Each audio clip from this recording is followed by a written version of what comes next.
We live in an age of science. In the age of science, we try to find a reason for every phenomena. Science is an ongoing journey in which things are invented and discovered every step of the way. But there are certain occurrences that cannot be fully explained by science yet. In this documentary, we will meet ordinary people experiencing extraordinary phenomena. And we will explore both the science and spirituality behind meditation. To examine the spiritual side of meditation, we will meet a guru who is not only devoting his life to heal people, but also believes that yoga is not just a physical exercise. He claims that his powerful lesson was taught to him by his guru, Sri Gangai Nath Ji.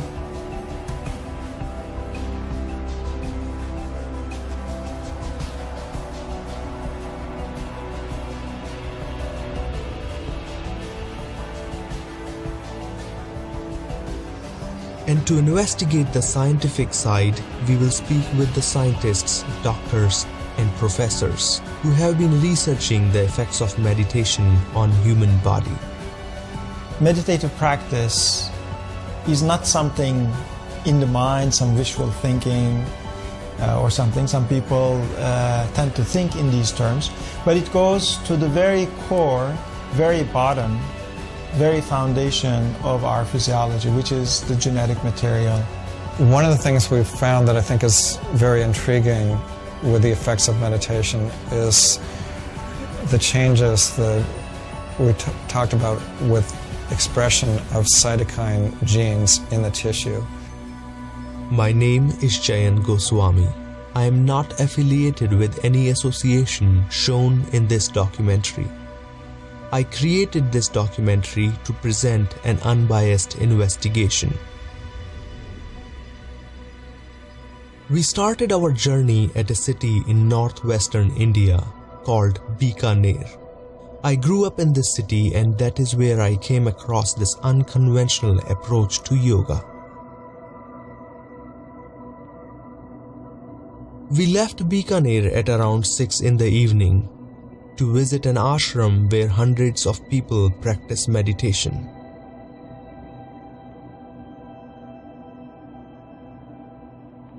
Next day began in a beautiful sun city, Jodhpur, the land of kings and forts.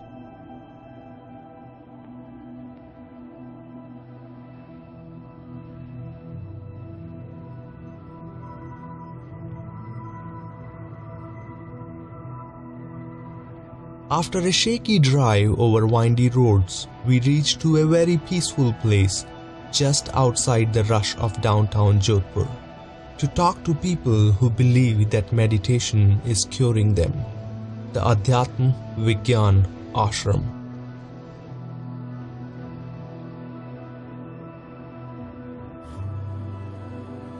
A family in which 3 out of 4 are HIV positive and believe that meditation is helping them.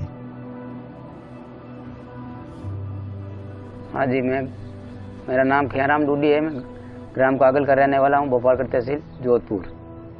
मुझे HIV positive है। Hospital में भर्ती हुआ 2008 को, मुझे पता चला, check करवाया राजस्थान हॉस्पिटल में जोधपुर।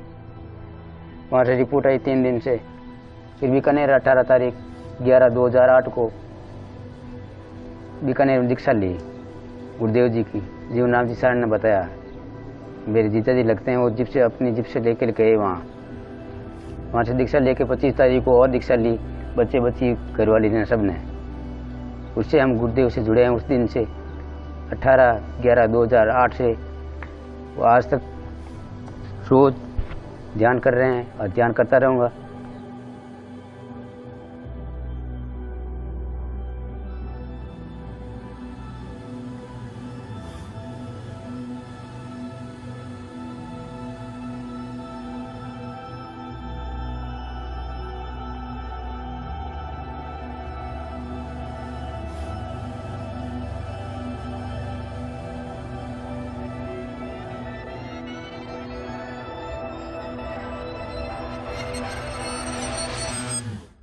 और जोधपुर का रहने वाला हूँ।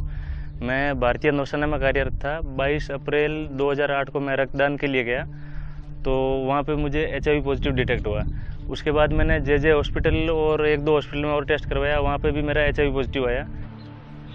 साइंस बैकग्राउंड का होने के कारण धर्म में और जो कर्म की इस तरह की बातें हैं इसमें मैं विश्वास नहीं करता था।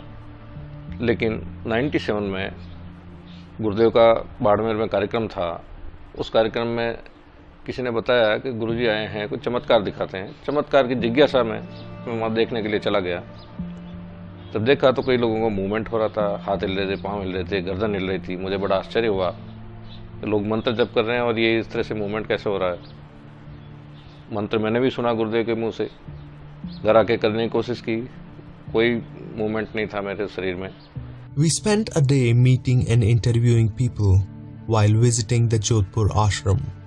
At night, we left for Ahmedabad to meet the man behind the ashram to learn about his special yogic teaching.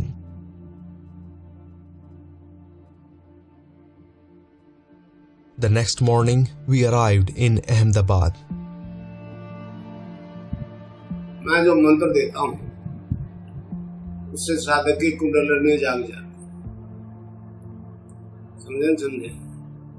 जैसे आप नवरात्रि में पूजा करते हैं दुर्गा की, सीता कह दो, राधा कह दो, पार्वती कह दो, हम योगियों ने उसको कुंडलिनी नाम दे दिया। और रीढ़ की हड्डी के आखिरी हिस्से में, बेसमेंट में, सैक्रम में 3.5 आटे लगा करके दुब को अपने मुंह में छिपाए रहती है, दबाए हुए रहते हैं, गवर्नमेंट पोजिशन में रहती है। मैं जब दीक्षा देता हूँ तो वो जाग जाती है और सीधी खड़ी हो जाती है। भारतीय योग दर्शन में योग के 8 अंगों का अनुष्ठान बताया है पातंजलि ऋषि ने। यम, नियम, आसन, प्राणायाम, प्रत्याहार, धारणा, ध्यान और समाधि। तो धारणा, ध्यान और समाधि ये सूक्ष्म अंग। जागृत कुंडलिनी सारी योगिक क्रियाएं स्वयं अपने अधीन करवाती है। जितने भी सिस्टम्स हैं, सारे सिस्टम्स को एक साथ स्टिमुलेट करती है, डेवलप करती है। According to Hindu philosophy, each human being has a feminine energy force known as the Kundalini. Kundalini is interpreted as a snake which resides in the dormant state inside the largest and the lowest vertebrae called the sacrum. When Kundalini releases its tail from its mouth, the state is considered to be awakened state. In awakened state, Kundalini starts moving upwards, gradually penetrating and awakening different chakras located in different parts of the body. It is believed that Kundalini can be awakened in different ways, including an initiation by a spiritual guru. Hindu philosophy is not the only one that mentions the concept of Kundalini, but in fact, it has also been mentioned by the history of other countries, including Egypt, that tells about ancient Egyptian pharaohs. Siddha Yoga meditation can be quite an extraordinary experience. During meditation, many people experience involuntary activities that range from physical yogic movements, also known as kriyas, to emotional and psychological activities. Many of them also explained that the yogic postures they undergo have an uncanny resemblance to the postures explained in yogic scriptures. मैं 2 साल से गुरुदेव के मंत्र दीक्षा लेने के बाद योग कर रहा हूँ और योग क्रिया आप खुद की खुद होती है, मैं उसके कंट्रोल नहीं कर सकता हूँ और उससे मेरे को खूब आनंद मिलता है और मेरा पारिवारिक जीवन भी इससे बहुत बढ़िया चल रहा है। मुझे कोई दर्द भी नहीं होता है और हम सुखी हैं। मेरे जो योगी क्रिया हो रही थी वो अपने आप हो रही थी और मुझको मालूम था ये किस प्रकार से हो रही है और मैं रोकना चाह रहा था, लेकिन फिर भी ये योगी क्रिया रुक नहीं रही थी। योगिक क्रियाएं अपने आप हो रही थी, बिल्कुल मैं अपने शरीर को खींच के पकड़ के बैठी थी, लेकिन योगिक क्रिया अपने आप मूवमेंट हो रहा था। जहाँ मेरे गर्दन में दर्द था वहाँ अपने आप मेरी मूवमेंट हो रही थी और गर्दन पहले से अच्छी तरह से घूमने लगा। रोकने के बाद भी वो रुक मेरे को मैं जब ध्यान करने बैठता हूँ तो अपने आप अलग अलग तरह की योगिक क्रिया होती है, जैसे शीर्षासन होता है, मयूरासन होता है, वज्रासन होता है, ऐसे ऐसे आसन होने लग जाते थे। इसमें जब आसन होते हैं तो मेरे को पता चलता है कि आसन हो रहे, मगर मेरा उसमें कोई कंट्रोल नहीं होता है। मैं रोकना चाहूँ तो भी रुकते नहीं। और ऐसे कोई बार तो ऐसे आसन हो जाते थे कि जो बुक्स में भी मैंने नहीं देखे थे पहले, इस तरीके के आसन हो जाते थे। फिर बाद में जब मैं व्यायाम की ये सब बुक्स मेरे नॉलेज में आया तब पता चला था कि ये आसन को ये बोलते हैं, ये आसन को ये बोलते हैं। और जो मेरे को नॉलेज नहीं आता वो भी अपने आप आसन होने लग जाते हैं और इसमें मेरा कोई मतलब कंट्रोल नहीं रह पाता। उसके बाद मेरी तबीयत खराब होने लगी, लूज मोशन, वेट लूज और बुखार आने लगा और मुझे हॉस्पिटल में एडमिट कर लिया। तो दिनों दिन मेरी तबीयत गिरने लगी।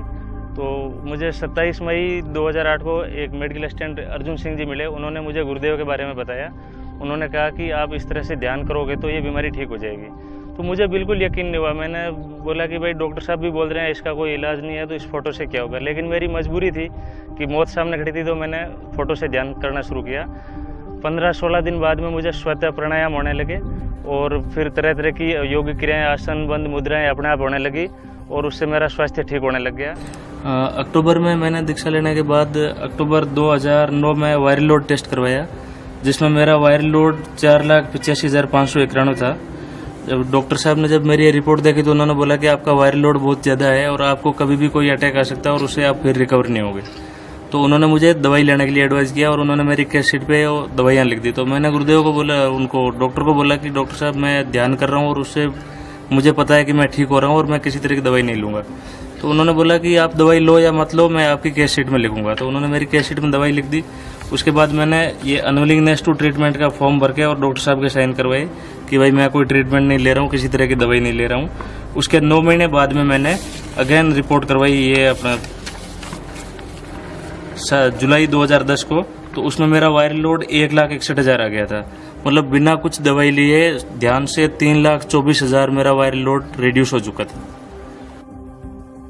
लेकिन मुझे चूंकि काफ़ी वर्षों से, वर्ष 71-72 से माइग्रेन की प्रॉब्लम थी, सर दर्द बहुत ज़्यादा रहता था। इस कारण मुझे लगा कि अगर हो सकता है मेरा भी इस कारण कुछ हो जाए, भला हो जाए। मैंने लगातार ध्यान करना जारी रखा। 7-8 दिन ध्यान करने के बाद में एक दिन मुझे लगा कि मेरा शरीर अपने आप धीरे धीरे पीछे जा रहा है, जैसे कोई मुझे हाथ में पकड़ के लिटा रहा है। और मुझे इस तरह से शवासन लगा। पहले दिन शवासन जब लगा उसके बाद शरीर मुझे हल्का महसूस हुआ।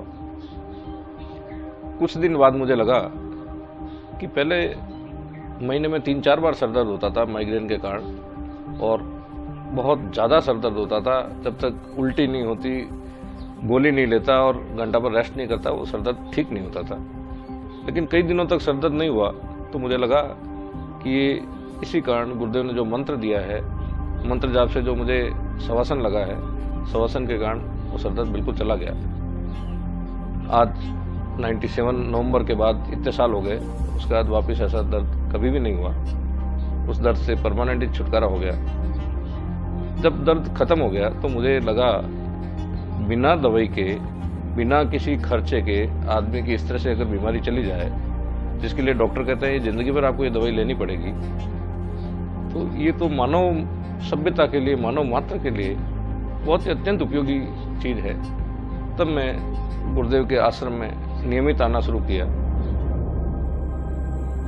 To examine how meditation biologically affects our body, we flew to San Francisco, California, to speak with a doctor and professor who has been researching the biological effects on the human body induced by meditation and yoga.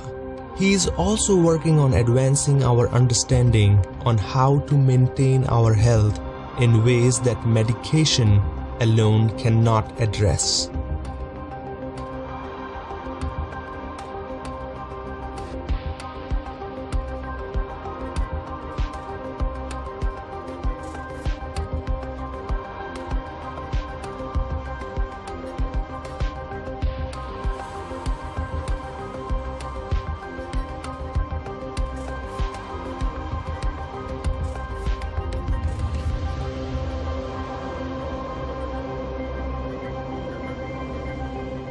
One of the things we've found that I think is very intriguing with the effects of meditation is the changes that we talked about with expression of cytokine genes in the tissue.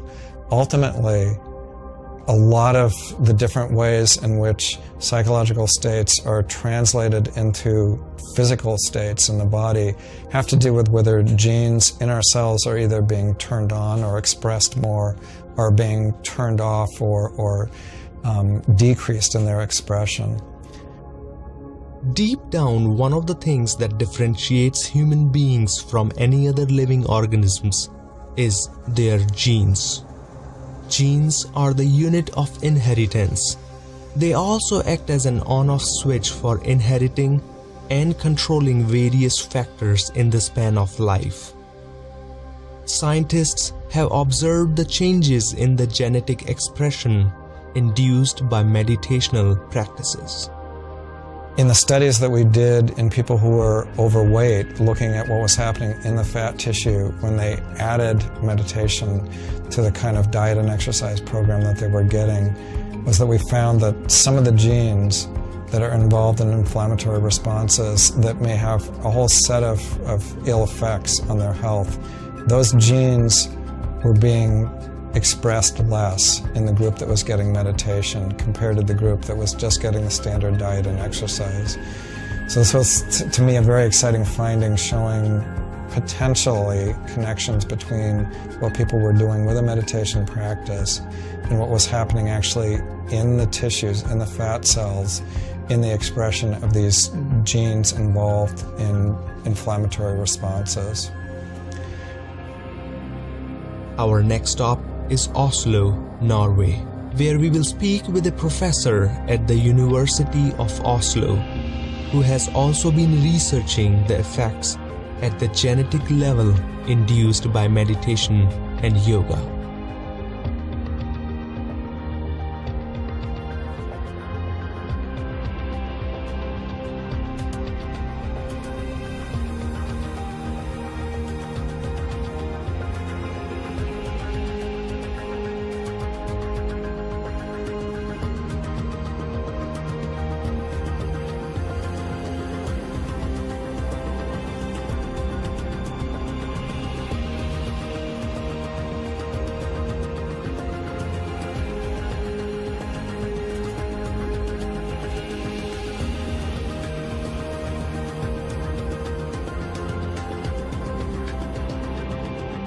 Being a molecular cell biologist, I reason that if these changes are occurring in the whole physiology, then there may be a molecular basis for this, which means that at the level of the DNA to RNA to protein, this gene expression level, that there may be some changes. So this is what triggered us to look into this question.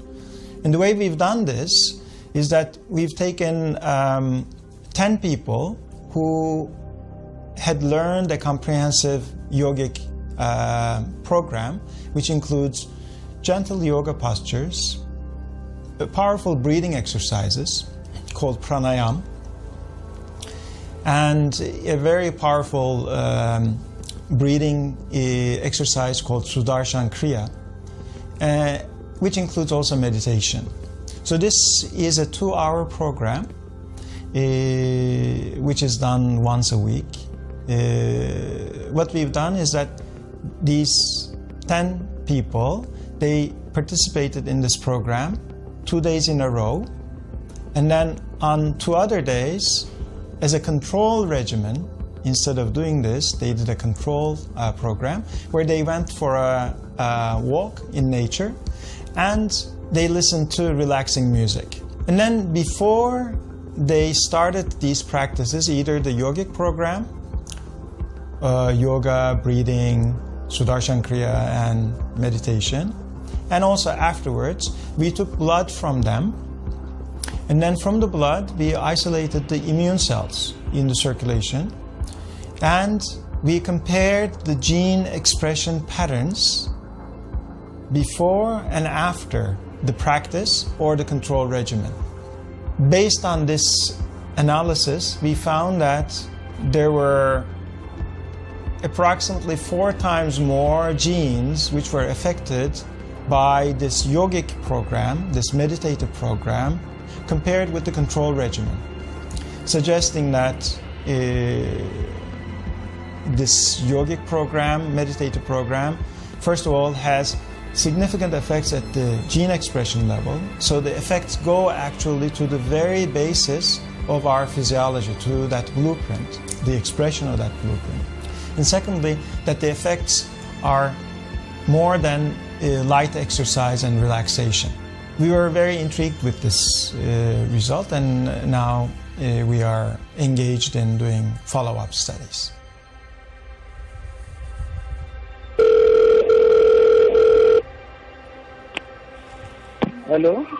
Hello, Buddharam ji बोल रहे हैं? हाँ जी, हाँ बोल रहा हूँ sir.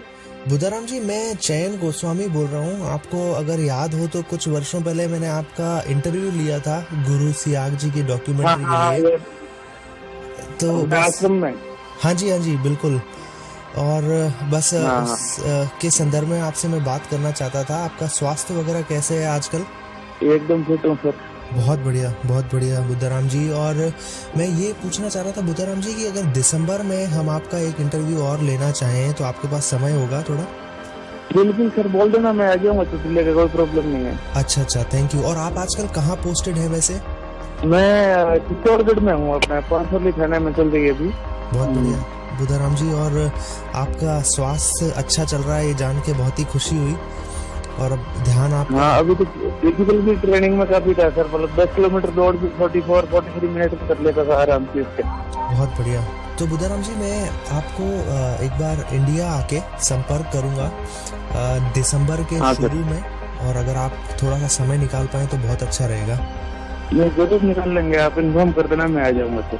Thank you Buddharam जी, बहुत अच्छा लगा आपसे बात करके। और फिर मिलते हैं अपन हिंदुस्तान में।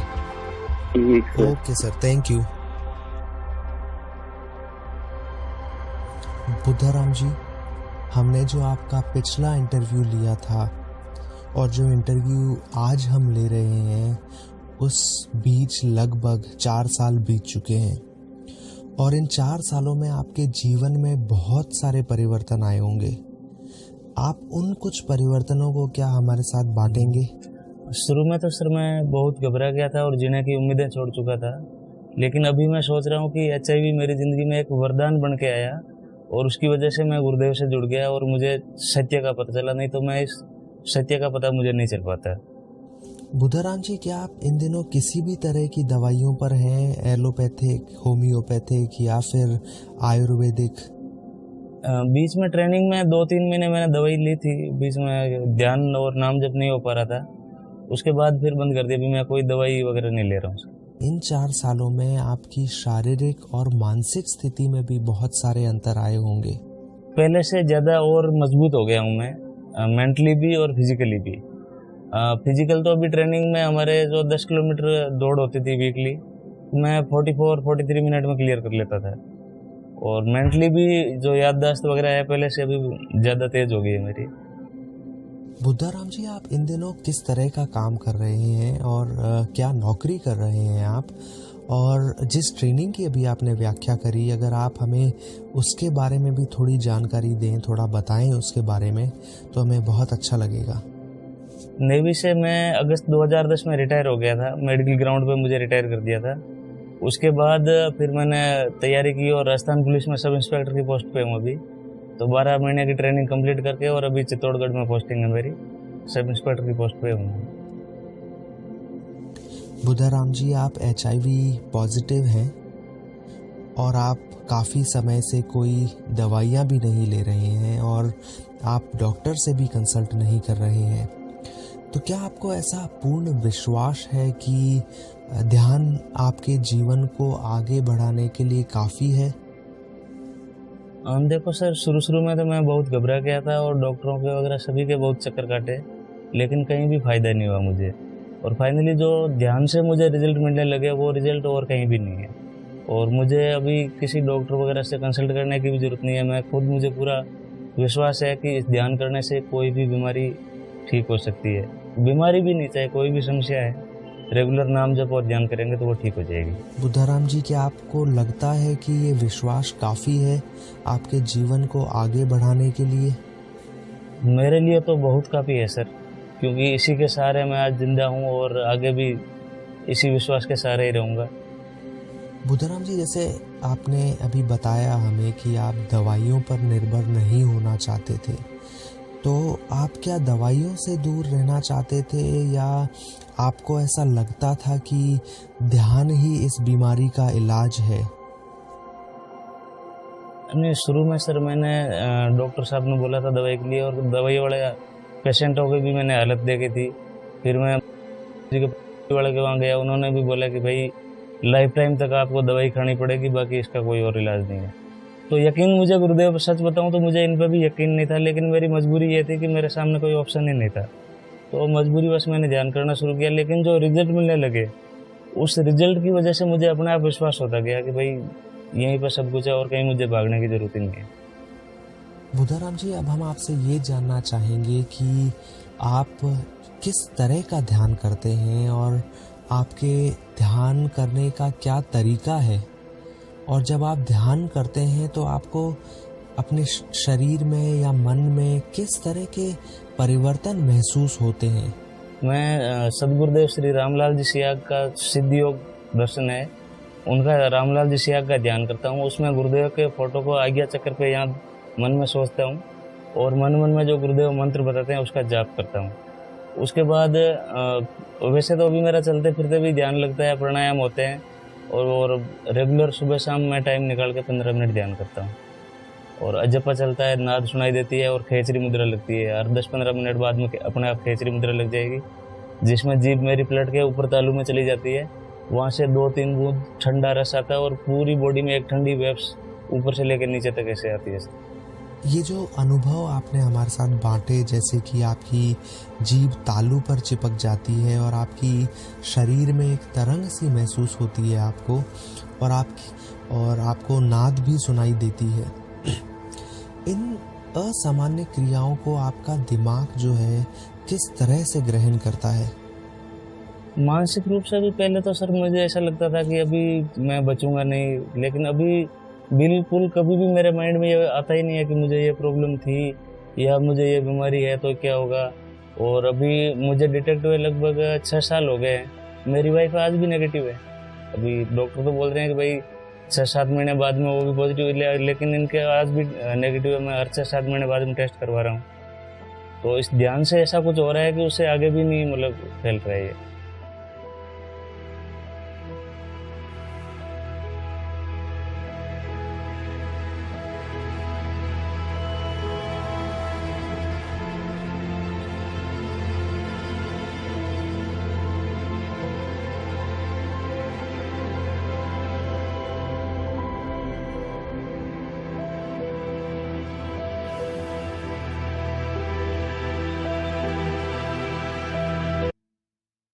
क्या आप बीमारियों से ग्रसित हैं?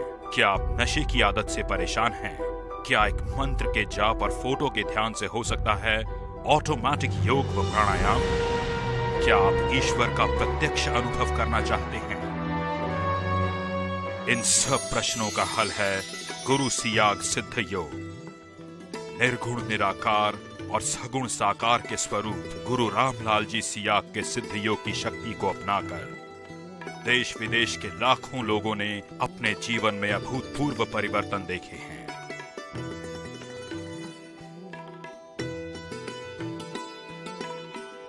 गुरु रामलाल जी सियाग एक प्रवृत्ति मार्गी संत हैं। इनके गुरु बाबा गंगाई नाथ जी एक आईपंथी नाथ योगी थे। निर्गुण निराकार और सगुण साकार दोनों शक्तियों का मुझे साक्षात्कार हो गया, सिद्धि प्राप्त हो गई।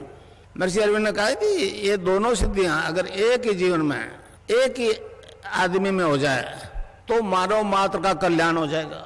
इस प्रकार दोनों सिद्धियां होने के कारण से मेरी तस्वीर से योग होना शुरू हो गया। ये अचंबा आज तक नहीं हुआ। गुरु सियाग का उद्देश्य भारतीय आध्यात्मिक विज्ञान और भौतिक विज्ञान को जोड़ते हुए सिद्ध योग द्वारा मनुष्य का पूर्ण विकास करना है। एवं भारतीय वैदिक दर्शन को विश्व दर्शन बनाना है।